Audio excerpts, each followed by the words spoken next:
What's up, AVI fans? Welcome back to another video.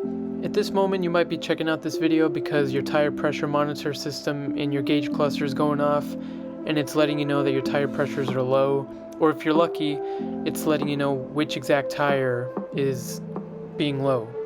Because usually during the winter pressure goes down and it's usually that time of the year where you gotta put air in your tires, or maybe you just have a small leak from like a nail in your tire and it's just you kind of fill it up little by little just to get by. In this video we're going to show you how to put air in your tires, but first please don't forget to subscribe because we're trying to hit 1,000 so that we can be YouTube partners. But enough of that, let's get right in it. Tools you're going to need: first you're going to need a tire pressure gauge, manual or digital. I kind of prefer the manual just because, you know, there's no batteries included. You just kind of put the manual gauge in there and it reads you out the pressure and PSI. Second, you're going to need an air pump, whether you're at home, which is like the preferred safe method, or at the gas station where you just ask the clerk nicely to turn on the air right outside the gas station. Here in Connecticut, air is free, but depending on where you live, you might have to ask them and they might charge you for that.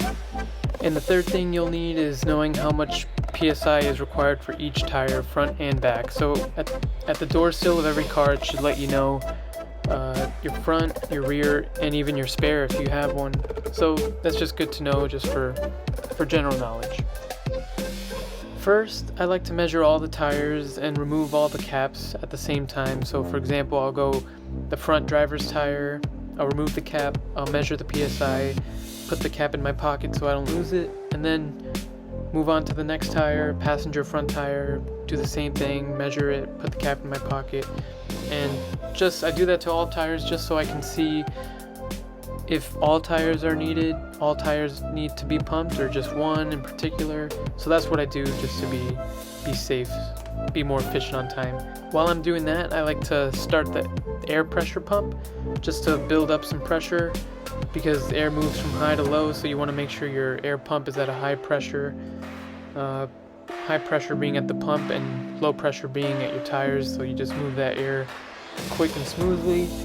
Make sure you have a tight fit to the tire valve stem, just enough so that you can hear the air going through.